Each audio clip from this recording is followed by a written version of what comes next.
every There week you you go. start off with, we're professionals. We are professionals. So, You know, achievement Clearly, you dreams. know that We're now. professionals. Look at the background. These yeah. are mainstays, right? Uh, all right. If We're the way I super start this, professional. if the way I start this, right? If you want to cut it out, just let me know. But you've accomplished many things in life. There's one thing you'll never accomplish. That's being a mother. Wait, I love that. Today on the Team GPT podcast, we have Chrissy. Chrissy, what's going on? How are you? I am great. I'm super happy to be here. Thanks for having me. One thing that all three of us in this misogynistic, toxic masculinity podcast never talk about is having kids. And you Yeah. recently had some kids or one kid. Don't scare her. Yeah. Wow. She's like, there's another one? Oh, shit. So I think one of the things we would like to sort of talk about today is balancing some with you elite level training while going through pregnancy and even afterwards, like how are you coming back and sort of what's on the mind now, coming from a very very intense training background to, oh, now I need to adjust everything. Yeah. Wow. It's a loaded question. Yeah. Because now Oliver just turned 2. So life looks a lot different now than it did, when he was first born. But I think one of the biggest life changes happened so early when I first got pregnant, and how you feel instantly changes. And I think I needed to manage expectations so early on, because fitness immediately changed for me. My body felt like crap. I felt sick all the time, and I quickly learned that, wow, I'm in for a whole new life. And that was before anyone even knew I was pregnant. So that was a struggle to kind of go from like seeing on social media everyone saying, "Oh, you're fit. Pregnancy is going to be easy. Giving birth is going to be easy." That was a lie. So, but granted, I did, after the early stages of pregnancy, I did have a pretty easy pregnancy. I think Ryan and I kept the training up, until the day I gave birth. I think my training went really well. And then going from there to the road to nationals a year and a half after, that was a roller coaster. I think we first competed in St. Louis 10 months after giving birth. And early on, I had no expectations for how that was going to go. I wanted to just compete. I think it's still on your board at Gleason's, Chrissy's goals. Probably. Compete before Oliver turns 1. Like, that was the goal. Squat 300 pounds. Because I really had no idea what my body would be able to do. And I didn't want to set myself up for disappointment. And then I think 2 or 3 weeks before that competition, I texted Ryan and I said, "Do you think we could maybe qualify for nationals?" And you were like, "Yes." And that changed the goal and changed like my mentality. I was like, wait, I can get back into this. I can be strong again. And so when I competed, 10 months after having him, it came to that last deadlift, and I needed to make it in order to hit that qualifying total for nationals. And that was it. That deadlift kind of like changed my mindset going forward. Sorry, that was a loaded answer for you, but No, but I think like you said that's, I mean, I try to word things a little bit differently than I used to, because like you said, like I've coached, I don't know, like 9 women through their pregnancy and after pregnancy now, and every single one of them is different. And like I'd like to say I think that like training has helped everyone where they had an easier pregnancy or an easier delivery, but easy is not the right word. It's not, none of them are like, oh, that was easy. But yeah. I think like, I mean, many of like I said, there's probably 8 or 9. I have to check, but like many of you, I mean, like you squatted a max. Now, max is a relative term at that point, like a day out, right? Yeah. You were like a day or 2 out. Yeah, And like and then and like Kristen squat again, a max is a relative term because I think both of you squatted like 75% of what had ever done, and you were both probably high as shit. But like, I mean, you think like you were still moving lots of weight and you were still training and you were literally going to give birth like 2 days later. Um, yeah.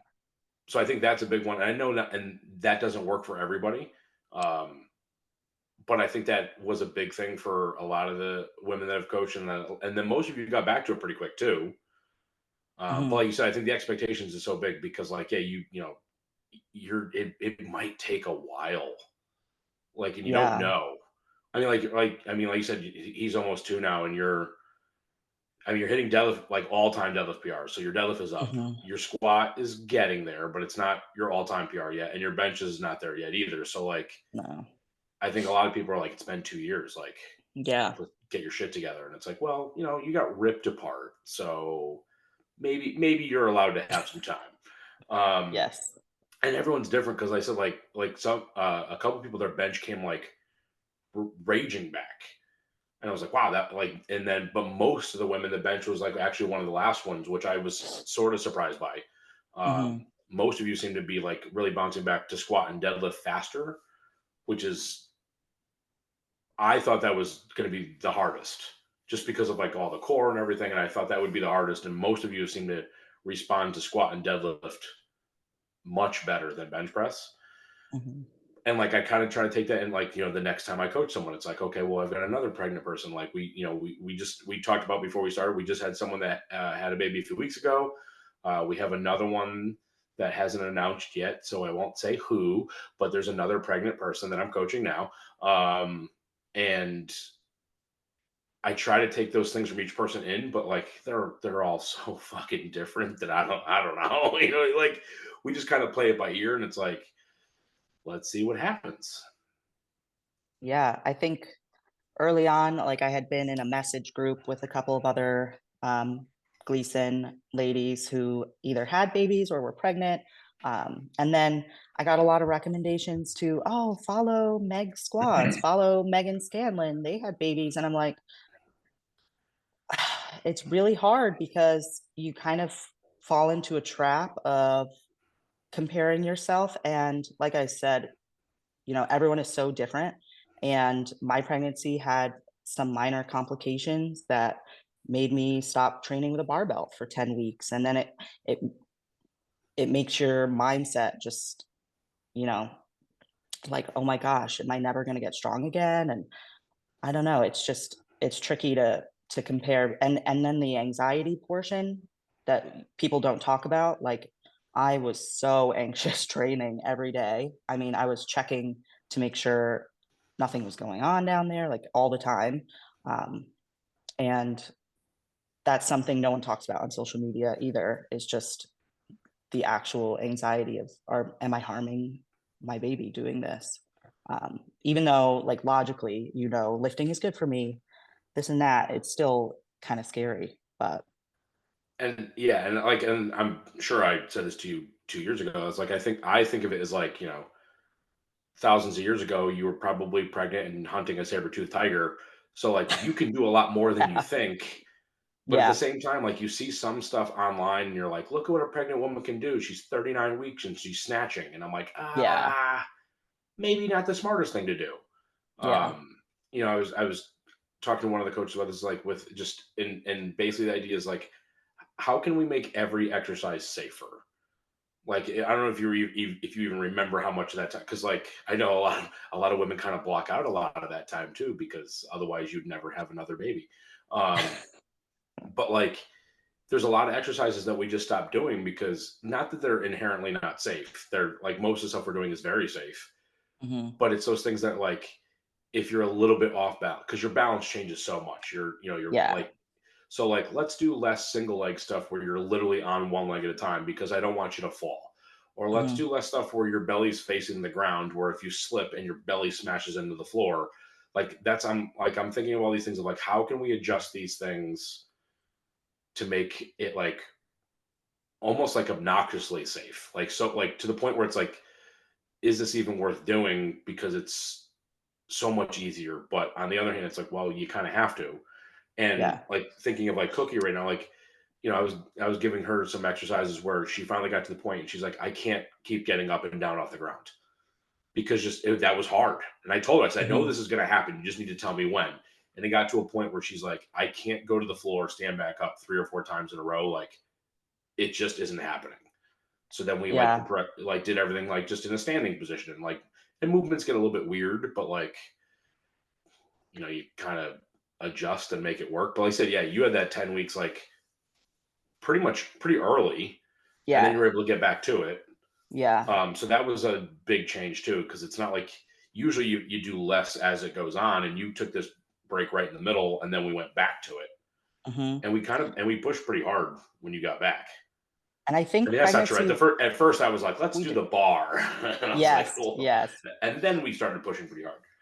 I think pregnancy was an interesting time for me too in learning how to trust my own body instead of like I have full trust in you, don't get me wrong, but pre-pregnancy, I was like, PR or ER, like I am going to follow this program whether it hurts, whether I cannot walk home after this, like I'm just going to do what I need to do to get where I want to be at this meet. And then during pregnancy, that really had to change to like, okay, you have to listen to your body because Ryan doesn't know how this movement feels. I'm the only one that knows.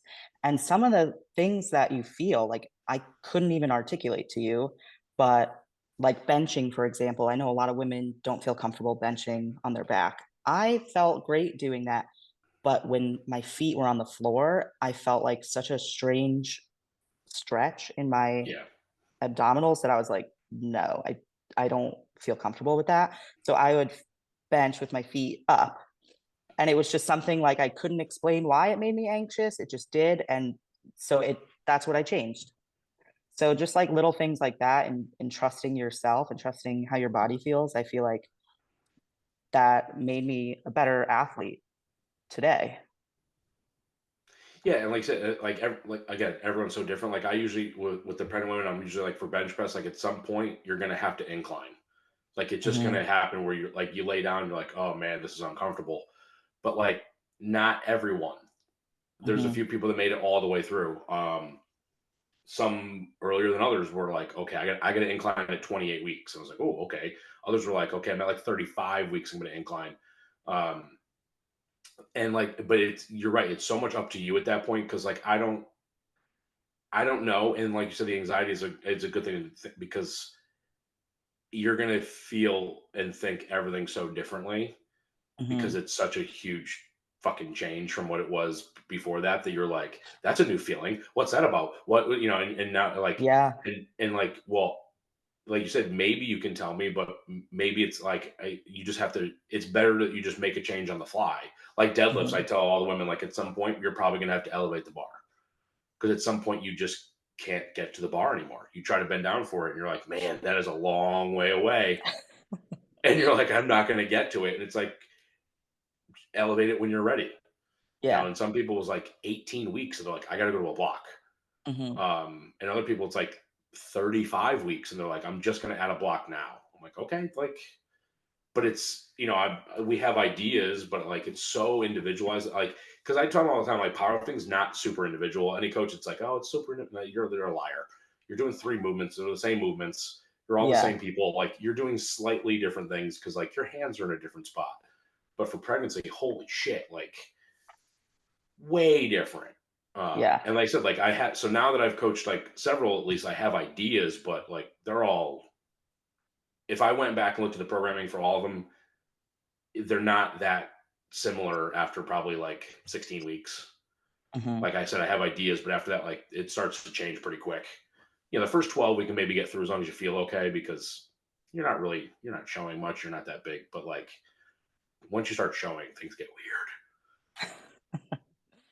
And I bet it changes second pregnancy on, I couldn't even imagine.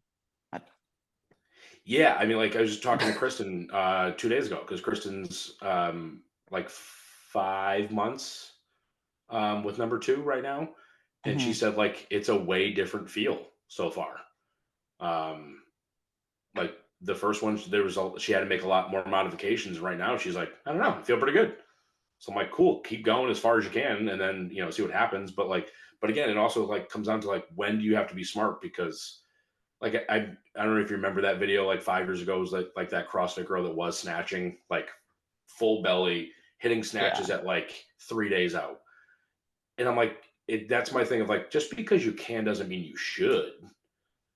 Like, Yes. And I think we just saw this happen again with a very famous CrossFitter who won a couple times. She was super pregnant, doing all the movements. And I'm not saying whether it's safe or not, but I think people need to realize that even the best athletes don't always have the best experts working for them in terms of pregnancy and things like that. So we can't like look to them as what is okay to do with our bodies. You know what I mean? right. And I don't know. No, There's I not a mean, lot of information was- too. Like there's not, I mean, that's I think one of the reasons we kind of set up that group chat with you guys together, all being in the same boat, is like, I relied a lot on Ryan's expertise on his, what he's learned in the past. I mean, I just pulled it like Girls Gone Strong is like the number one like place where I would find information for, and like beyond that, there's not a lot. And that's like me knowing and asking questions, like, and that's you guys being powerlifters and like people that are in the gym. Like, I have to convince a lot of like personal training people to like, you should train through pregnancy. And that's a huge problem when the doctor's telling them not to lift 10 pounds and I'm telling them they should just keep going. So it's like Yeah, a big, that's an interesting thing too. I think, for anyone listening that doesn't know, I moved to Arkansas when I was almost 6 months pregnant. So I had to leave my family, everything. friends, teammates, and importantly, my doctors behind to come to Arkansas, which is, ranked 49th in healthcare. So that was fun. Arkansas. Yeah. So there was a little anxiety around that. But when we finally found a new doctor, the first day we had, like an hour-long sit down, and they said, okay, so no lifting more than 25 pounds. And I was like, I hate to break it to you. I've been doing that. And my doctor in Connecticut was actually super understanding, even through the little complication we had. He had been really supportive of powerlifting throughout pregnancy, which I know is super hard to find. So that was just a crappy experience coming here and being told, like, You can't. I was I'm like, not all going to right, bring I'm up. gonna. I'm not going to bring up some of my old cheats because I'll probably fuck up the video drastically. But I know, like, again, Cookie gave birth a few weeks ago, and probably about 12, 15 weeks ago, she texted me that she had just had her doctor's appointment, and the doctor told her the same thing. Nothing. It was like 8 pounds, and I was like, Yeah. a gallon of milk is 8 pounds. Go fuck I said, don't tell your doctor to go fuck themselves. And What she if you have another laughed. child at home? Right. And I told her, I said, listen, it comes at the end of the day, like the doctor's giving you their opinion, which they are clearly more certified than I am in this. I said, I am giving you my opinion, but when it comes down to it, it's your decision. And Cookie was like, let's keep going. And she trained up until the like 2 days before. She was deadlifting, she was squatting, she was benching. Again, they were all modified. She wasn't squatting to depth. She was pulling from blocks. She was incline benching. She was doing her accessory work, but she did all that stuff up until like 2 days out. And the doctor was like, no, you can't lift more than 8 pounds. Like, that's a gallon of milk. Yeah. So like, you can't go shopping. You can't go food shopping because you'll die. Like, you can't do that. So that's what's crazy. And like Brian mentioned, the Girls Going Strong. Like, I'm trying to look over here because I have that certification for their pregnancy coaches, and it's really probably the only real information out there. And it's good, but at the same time, it's also like, be smart and be careful, and like, adjust volume and intensity accordingly. It's not anything like groundbreaking because again, it's so different per person that like maybe you can lift heavy the whole time, or maybe like you do have complications, or maybe like at the end you have to go to bed rest because it's that bad. Like there's all these different things that we can have kind of have a plan, Mhm. but like that plan, like I mean, I think about like for even just for poverty meets, we have a plan, but that plan changes fairly regularly. But like when you're pregnant, that plan just gets fucked like very Yes. quickly, and then it just like, and then we just go new plan, whatever, it's fine. Um, so that one's tough, yeah, because like several of the women I coached, their doctors were like, "Nope, don't do that. Like if you're gonna do that, it's gonna be bad." And they were like, "I'm gonna do that," and I'm like, I get both sides. Like at least you've been warned. The doctor has given you their, be safe. This could be bad talk, and that's fine. And then I think most trainers have to maybe not be as dumb as I am and be like, no, you should fucking squat a max. But like, it's up to you. If you had said to me, I don't want to do a barbell for the next 40 weeks, then we wouldn't have done a barbell. We would have done something else. We still would have trained, but like Mhm. it's so much up to you at that point. Cause like what are you comfortable? Like you said, the anxiety, like what are you comfortable doing? Are you comfortable when you're 30 pounds more than you were before and it's all in one spot, so your center of gravity is so much different? Are you okay putting a bar on your back and squatting? And if you're not, like that's fine. We'll do something else. We'll Yeah. goblet squat. I mean, you're already doing a goblet squat with your belly, so like it's um. But yeah, I think that's the big one. Is like there's too much negative information of Yeah. like, oh, you can't do that. Like, but then like I said, I think it goes too far with the people that are like, well, look what you can do, and like you mentioned Meg Scanlon, and like she's like, not that she's going to hear this, but she's not a real person. She had Mhm. twins and then like went to Worlds within like a year. Like that's wild. She bounced back faster than anyone I've seen. Yeah, it's interesting talking about someone like her, and you use the term bounce back. Like, I think I want to be careful with that because I feel like most women should realize like you're never bouncing back. Like that body is gone. Oh yeah, yeah, I'm never going to be that person. And lifting still feels different today, 2 years after. So even with her, like sometimes I look at her stuff and I'm like, what is this? I don't even know. And she had a C-section, I think. So I I can't think so. relate. Um, I just, I had to unfollow a lot of people like that and kind of try to stay in my own lane because the comparison game is just such a trap, you know? Um, Yeah, and we've talked about that with not just lifting in general. And I yeah, said, and like, and you're an interesting case where like you said, you qualified for Nats within 10 months. What'd you place at Nats? Like 14th last year, 13. 13th. So you're 13th at Yeah. Nats last year. They upped the totals a shit ton. Yes. And like and no, and you're gonna hit it again. You're gonna qualify for next year with these new monster numbers that like, they cut the classes down so big, which is that's a whole different thing. I think it's great. But like to be able to hit those numbers is so hard to begin with. And then you're gonna hit Mhm. that new big qualifying total with a 2-year old. Like that's so you're saying like, it's weird because not watching someone like Meg Scanlon because of how quickly she adapted and came back and did all these things. But Yeah. like you're one of those people too. Like Yeah. and like and not in the same way, I get it, but No, like like I said, you're deadlifting PRs right now. Like there's a lot of yeah. women that 5 years after are not deadlifting PRs. And like you said, like you kind of have to understand like it's you now have like it's like body version 2.0, and it's Yeah. not necessarily a better version. It's a beat up version that is now doing different things. It's Yes. not like I said, And it's not better or worse, it's just different. And like and I think that's hard to understand of like when you're like, man, I used to deadlift like 350 and now I'm only deadlift, I can't get above like 315. I'm like, mhm. that's sick. That's still 90%. That's awesome. But they're like, yeah, but I used to do 350. I'm like, yeah, you used to not have a baby.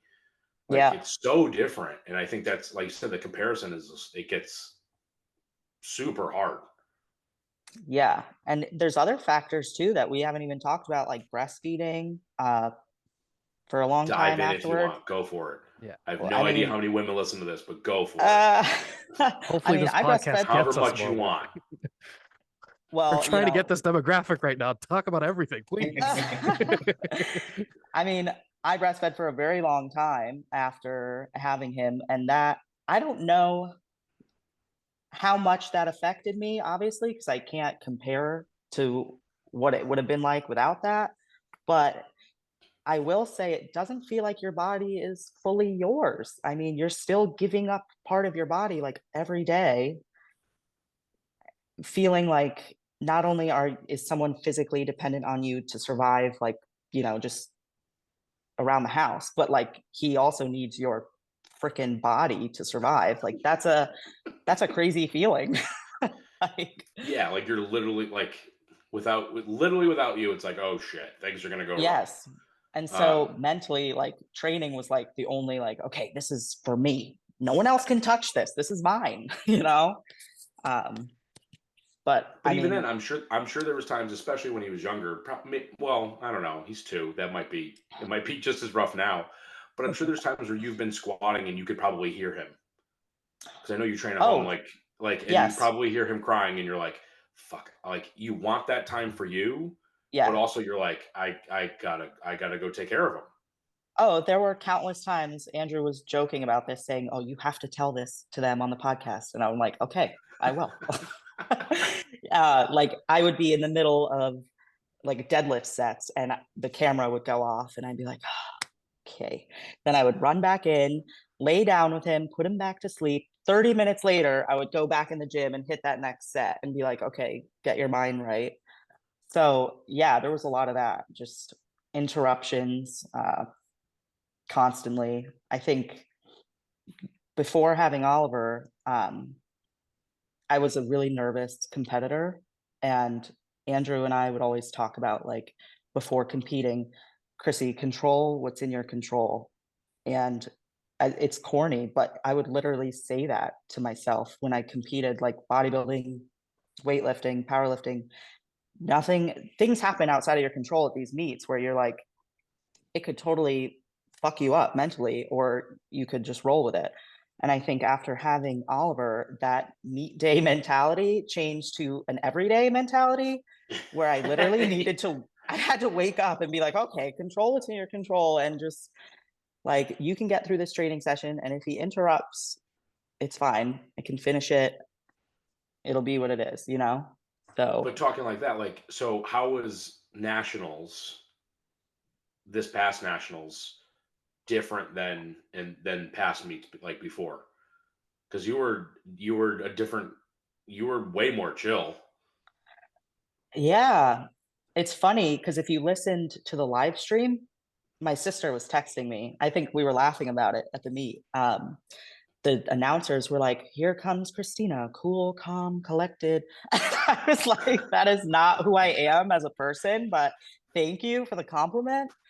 Um, yeah, because I walk up to the bar just like stoic, like focused. You can't. I'm not the person that's hyping up and screaming, Right. but I think the last time we competed was 2020. Yeah, because we were wearing Probably, masks. yeah. Yeah. Um, and then nationals last time was like 2019. I think I was more nervous as a competitor before having Mhm. Oliver, even though I feel like now the pressure feels bigger to me, which sounds silly. I feel like, oh my gosh, I'm making my family travel all this way. Ryan's traveling all this way. I need to do well. Um, but I was definitely more nervous before him. I think just because powerlifting was like so much more of my identity, that I was like, I just, want to do the best I can. I think most people are pretty nervous, and when they miss a lift, I would cry.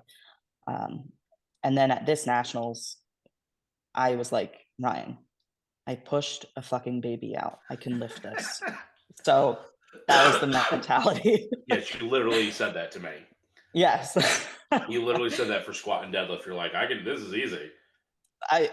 I remember, like, I would literally this is nasty, sorry. I would visualize being in birth and being like, oh my God, I can't believe I freaking did that. And then be like, okay, this is just a barbell. Like, come on. No, but I think, like I said, that's good because, like, there's a lot of women that train that may be pregnant now, or like I said, or may get pregnant that like there's so little information. Mhm. And like I said, I mean, Brian used expertise. Fuck that. I am not an expert in this. I just happen to coach a bunch. I've had a bunch that have at least trusted me to be like, I'm not going to kill you during this next 40 weeks. But it's like there's just so little, and like you've got the doctors to tell you, well, if you lift more than 6 pounds, like the world is going to end. So then they're like, oh my God. And it's like, but then you come home after the birth and you've got a 9-pound child, and you're like, what do I do? And it's like, Yeah. and then how do you get back into training when you just took 10 months off, and now it's like I said, your mind, everything has changed so much that it's like, well, what do we do? And it's like, I'm trying to get women to be like, no, we can go pretty hard. Like, we'll go pretty hard. Like I said, pretty hard might be different. Like, I mean, I remember writing singles for a lot of you being like, no, we're going to hit a heavy single like a week out from giving birth. Mhm. And like, heavy's a relative term. Like I said, I think Kristen hit like 68% of her best ever squat. Like, it was like, I think it was a day or two before she gave birth. That's But wild. like, it was like like RPE wise, it was like a 9 or 9.5. Mhm. But like, weight wise, it was like 68%.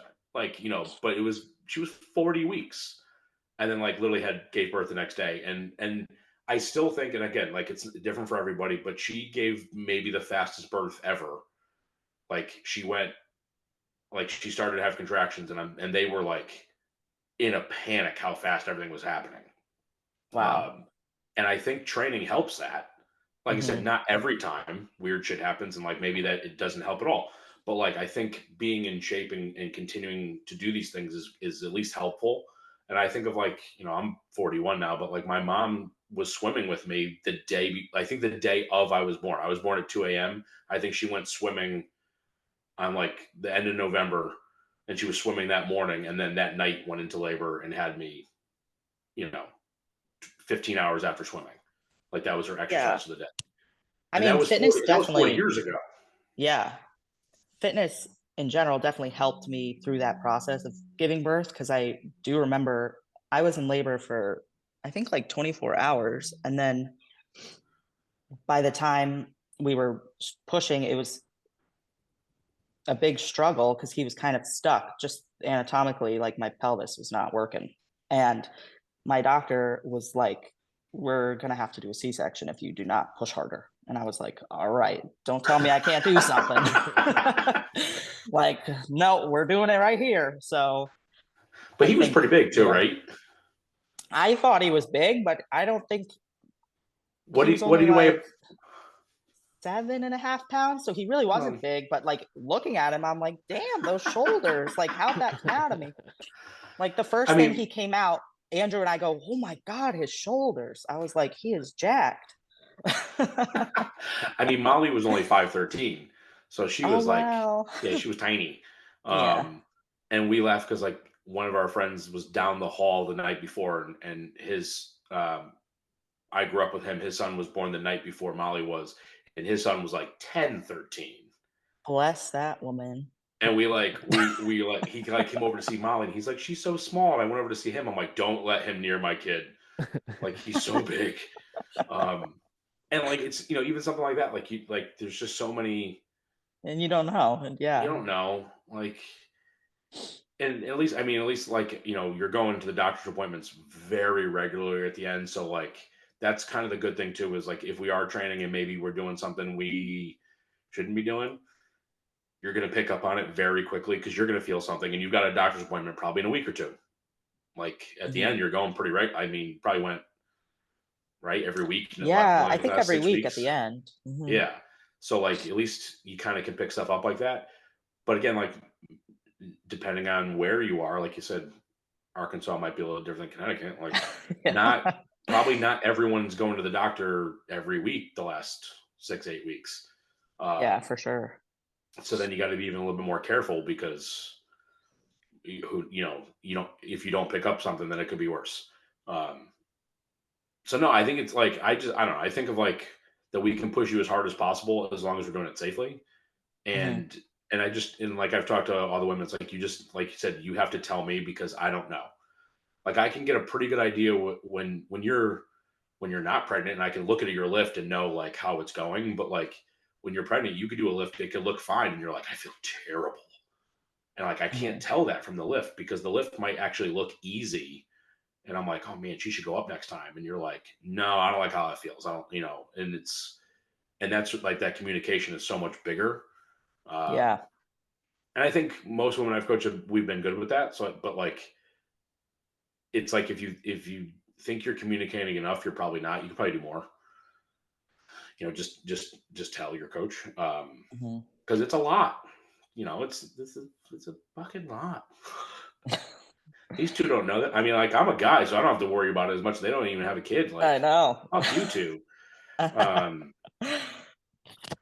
like, and then I'm we said before, even like, and like, even we'll go past that part. Like when we said right before we started about Bobby and Cookie, like getting back to training when you don't sleep ever again. Like yeah. you get back to training, you're like, you used to 7, 8 hours a night, and then you're like, man, 4 hours. I got a lot of sleep last night. I feel good. Like, let's go train. And it's like, Yeah. and then the training though is not going to feel the same because you know, you're running on half the energy that you should be running on. Um, so it's just, That's yeah, it's a lot.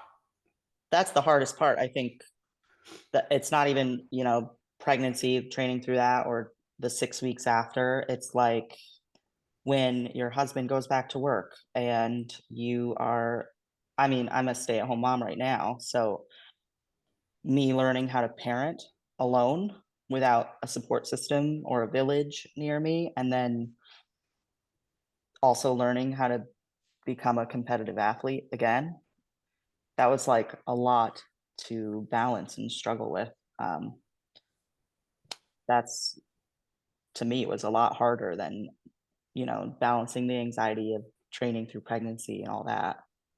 And I'm sure a lot of women at Gleason struggle with that too, like giving birth and then thinking, "Oh my gosh, how am I gonna get back to what I was doing or compete again?" It's like a mental hurdle.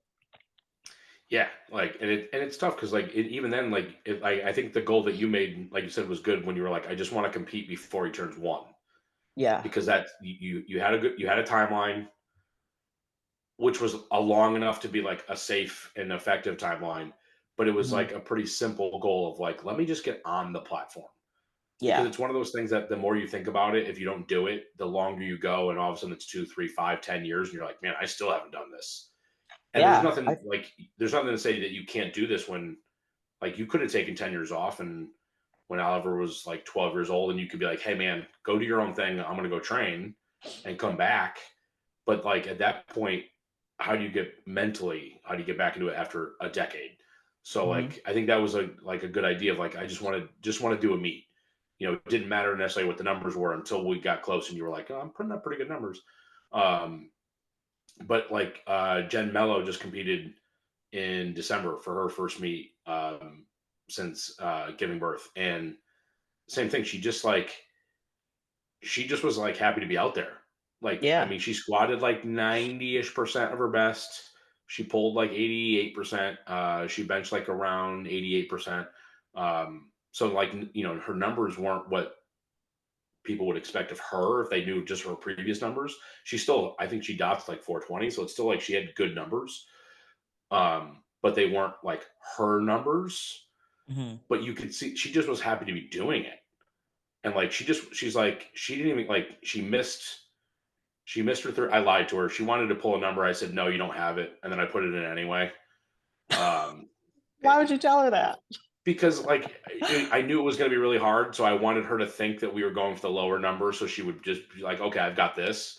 And then Oh, I okay. lied. And I mean, her husband was right next to me, and he looked at me. I'm like, oh, I lied to her.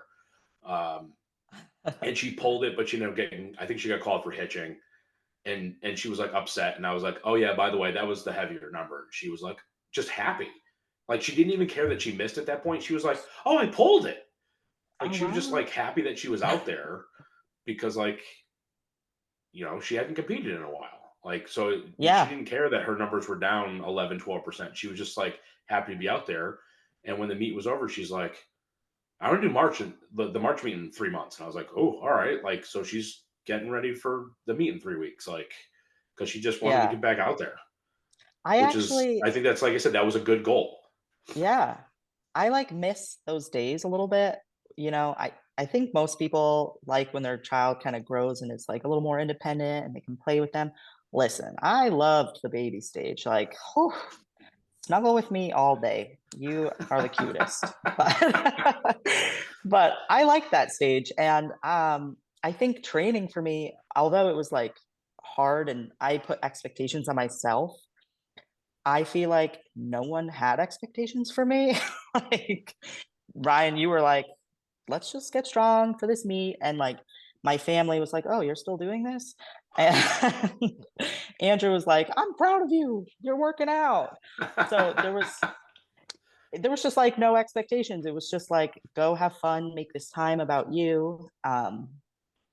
And it was like, just stay healthy. And training was just kind of fun at that point. I was just building every week. Like we were seeing like just linear progression, truly, because I Right. started from like scratch. Whereas now he's older and it's dealing with a toddler training is like nuts. And then now there's the expectation of, oh my God, I have to hit this absurd number to qualify for nationals 2025. So like the pressure and the expectations feel a little higher. And also no one cares that you're still a quote new mom. People are like, oh, he's 2. You're not new. You got this, Right. like that whole postpartum like baby phase. People are like, all right. It's been 2 weeks, get over it. Yes. Like Like that shit goes so quick. People are like, all right, when are you doing this? When are you doing that? It's just, yeah, it's crazy. and like I said, like that it's interesting, like you're gonna see, like you said, training with an infant is different than a 2-year-old, and it's gonna be different than a 4-year-old and different than a 6-year-old. And Yeah. like Brian, we see like Tom Lador, like so Tom's been bringing his daughter into the gym, and his daughter's 7, 8 years old, maybe. Like she's like been squatting, benching, and I know it's different because it's Tom, it's not his wife. Excuse me, but like when Oliver gets older, he's going to see you doing this. He might want to do it. He also might not give a Yeah. shit because Molly gives zero shits about the gym. She comes in with me regularly on Sundays and she does some stuff, but it's not about lifting. It's about her like moving around, exercising, having fun. Yeah. Um, like I mean, she's deadlifted body weight for 5, so like she can do these things. It's not like she's like, Dad, I want to deadlift. Yeah. But she can. Like it's but in a few years, Oliver might be like, Mom, what are you doing? And then it changes again because now you're like, now you're gonna want you're either gonna want to show him how to do it, or you're gonna be like, get out, I gotta lift. And it might go different every See, day. Some days you might be like, come here and lift with me, and other days you might be like, go see Dad. Like, and like I said, every day, like it's just so unpredictable. Every step is different. That like yeah. there's no playbook for this. Where like I said, there's so much information out there for just like lifting, Mhm. but for lifting as a mom, it's like who Yeah, knows? there's nothing. Just throw it out. And like I've read the book, and I've talked to other people. I've talked to women who've done it. I've talked to coaches, and it's just like it's all kind of this like, yeah, let's just see how it goes. There's not a lot of help. Yeah, unfortunately, I feel like that is how it's going to be in the future, even though more women are doing it and more people are learning about it. I still don't see there being like, I don't know, much better recommendations that like exist right now, because what can we recommend Right. explicitly to all women, I Right. mean, And that's the hard part is like you write this, you put a book out like that, and it has to be pretty generalized to like Yeah. to cover as much as we can, but like we're not going to get the outliers. And I know, like for me, to be honest, like we've had a couple podcasts where it's like, I'm a man. I am not the authority here. Like, you can gladly tell me to shut the fuck up, because like I can listen to you all day, but I have no idea how you're actually feeling. Mhm. You know, like, yes, I'm coaching you, but like, and I have an idea, but I really, I don't. You know what I mean? Like, I'm not going through the same thing. So it's like, for me to be like, hey, women, you should do this. I'm kind of like, shut up. You like, I'm not the one. I don't feel like I should be the one to put that out there. I think Mhm. more moms need to do this, which is great. And like I said, like, we've had Kristen on in the past, but that was, I think, pre-pregnancy. Um, this is something we could probably have more moms on and do like a little series with everyone. And we could probably at some point try to do like 9 of you, but that'll be fucking wild. But like, I think that's the more important thing, is like having women talk about how they've done it, more than me saying, this is what we did. Mhm. It's like giving your experience of like, the anxiety of the movements, and like, am I going to get back up here? And like, can I do like, and then like, oh, I did this, I can do this. Like, I think that's more important Mhm. than having a book and a certification, or me being like, yeah, you can do that. Or a doctor being Yeah. like, no, you can't do that. Like, I think hearing different sides is like probably going to be more important for most women, to be like, oh, I can at least try this and see, Yeah. um, and go from there. Yeah, I agree with that. Yeah, there's not a lot of people in I mean, there's not a lot of a big population of people like competitive strength athletes who, are trained through pregnancy and detail what you're experiencing. So it's kind of, I mean, I think like when we like kind of had a few of you guys going through the same thing together talk, but like other than that, there's not. It's probably easier for you to communicate with people going through the same thing rather than like us telling you how to lift or a doctor like scaring you into not lifting. It's there's not a lot of governing body experience that you're probably coming into contact with, and if it's on social media, it might be wild. So, But yeah, not even strength athletes. Like, if you look at high level female athletes, yeah, like if you look at like Mhm. WNBA athletes, like not many of them are having kids and then playing after. Like, if they have Yeah. kids, it's usually like the end of their career, the career's over, and they kind of like settle down, and then now it's a new life. There's not, or like I have a couple names in my head that I'm thinking of, but I don't want to say the wrong ones and sound like a dumb guy. So I'm just gonna be general. But like, you see a few women that have done like that have had a baby and came back and played at a high level, or ran track at a super high level, and it's really rare. Like, it's Yeah. really rare to see these people come back, and or if they do come back, they're not. It's even rarer to come back to a level that they were as good as they were before, because it's so different. So I think that's the other problem, is like, obviously as a guy, this is so much easier. Like, you see NBA athletes that, they have 47 kids as a father. It didn't affect their game. Um, If anything, it got better, which was cool.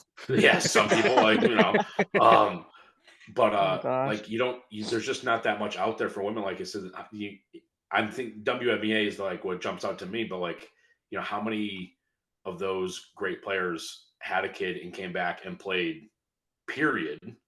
And then how Yeah. many of those that did that came back and played as well as they did before? It's a really small number. And I think that breaks my heart. Andrew and I were just watching that Netflix show, Breakpoint, about the tennis players. yeah. Oh yeah, yeah, And one of them was saying the same thing. She was like, I want to start a family, but that's probably the end of my career. right, And I don't think powerlifting is my career by any means, but it's such a big part of me, and I am not willing to give it up. Um, and it breaks my heart to think like, oh my gosh, the longer I wait, if we did have a second child, would that make coming back impossible? Because now these numbers are just like insanity, right, like 480 for my weight class. The fuck? I mean, when I hit that, that'll be like the best I've ever done.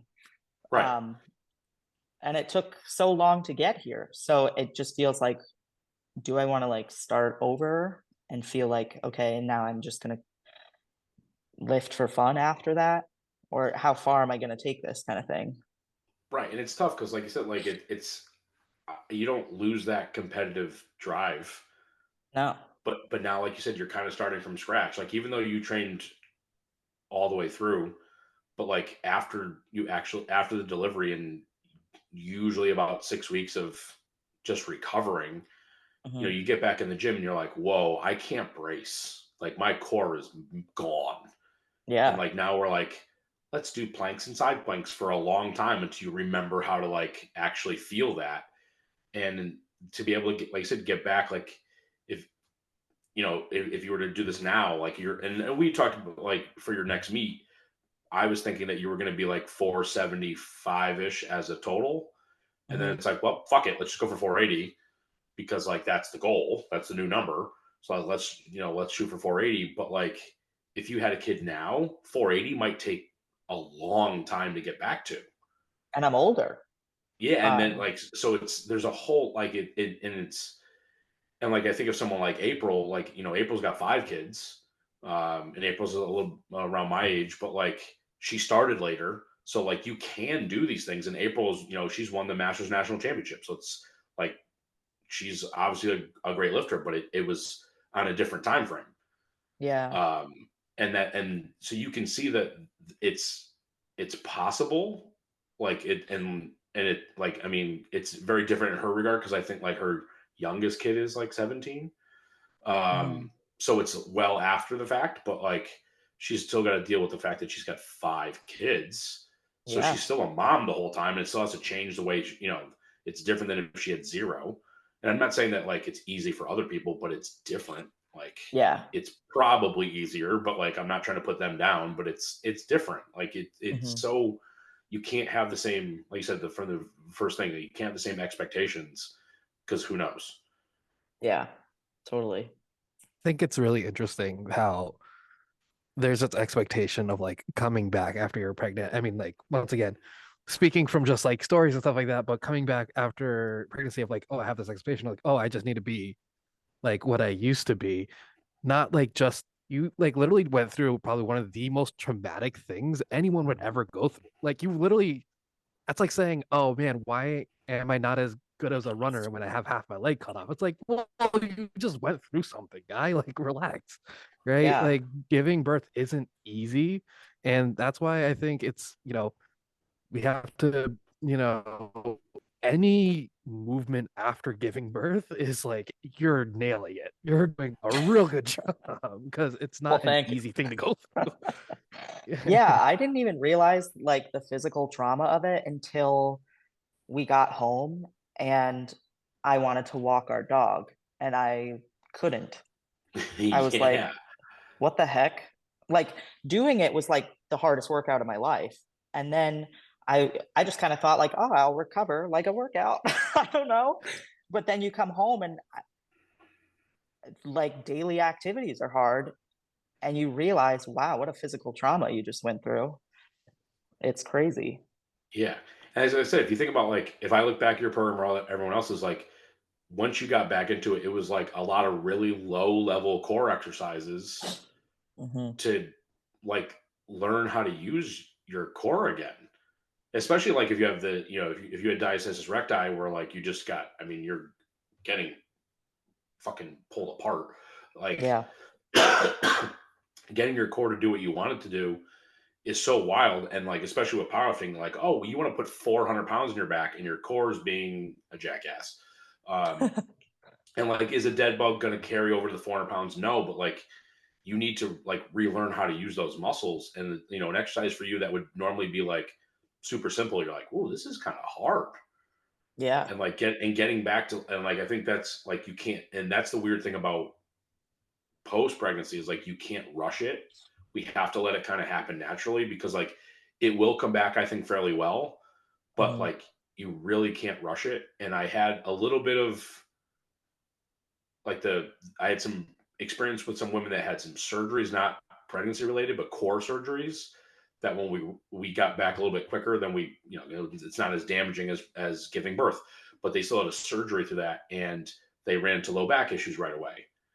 And Mm. like so, then the first pregnant woman I trained, I was like, it's gonna be worse than that. So like I took a little bit longer, and we still had some like really like low back pinchy kind of pain, And then like after that, I was like, we slowed it down even more. And I was like, okay, we'll get there. But like, let's do the bar, 3 sets of 5 with the bar. Yeah. And you're like, man, this is 10% of what I can do. But it's like, it's fine. Like, cause like I said, the next day you're like, whoa, that was rough. Mm-hmm. Definitely. Um, so I just talking back to like the feeling like the things that lifting was for you and in your time and it was your thing. I mean, I think that training in general, let alone like training for a competition in a solo sport, is pretty much like a selfish pursuit if you look at it. I mean, do you feel like Yeah. your perspective is different now? I mean, you barely have you talked about having barely enough time in your life where it's just about you. I mean, you're not the priority right now. Do you feel like your perspective is more in check now? Do you think it's changed a bunch just in how you see that time and what you do, or? Yeah. I think before I would spend, 3, 4 hours at Gleason's, just like shooting the shit, having a good time. And I miss that. I miss the social aspect. Like, I'm kind of a weird powerlifter. I'm isolated all the time. I train alone. Um, but now I see it as like, if I can't take care of myself, then I can't take care of my son. Um, and I think it was like a hard balance because I didn't want to take time away from being with him and to do it. So I always tried to do it like when he was napping or for nationals. I mean, I was waking up at 4 a.m. every day to make sure I got it done before he even like got up. And that was batshit crazy and I don't recommend it. But so I think now that, like I told you guys earlier, he's in a short school program. So it gives me that time to do it. I don't feel guilty. I think in the beginning I did. I didn't want to like miss milestones or anything like Anything. that.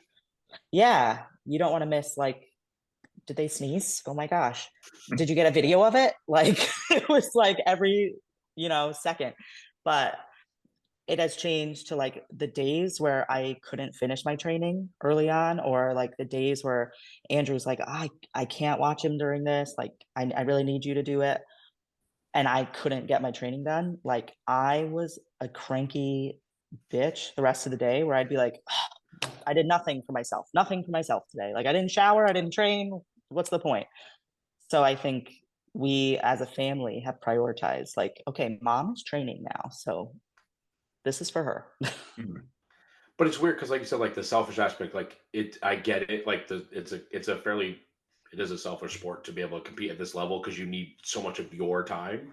Mhm. But like when you're a parent, it's different because being selfish in this regard is making you a better parent for Oliver too. Yeah. Because like if you just were like if it was I get it too because like I as a father it's not the same, but like I agree like the priority is so much about Molly that like I often forget about myself. And like I have to remember that like me taking care of myself is the fucking priority for Molly. Yes. Because like if I'm not healthy, then I can't do anything for her anyway. And like mine's different than like your guys' now, but like I think like my diabetes, like I've been diabetic for 30 years and I let it get a little I was lazy for a while because that's just how people kind of get with it. And I was like, I have to be better for Molly.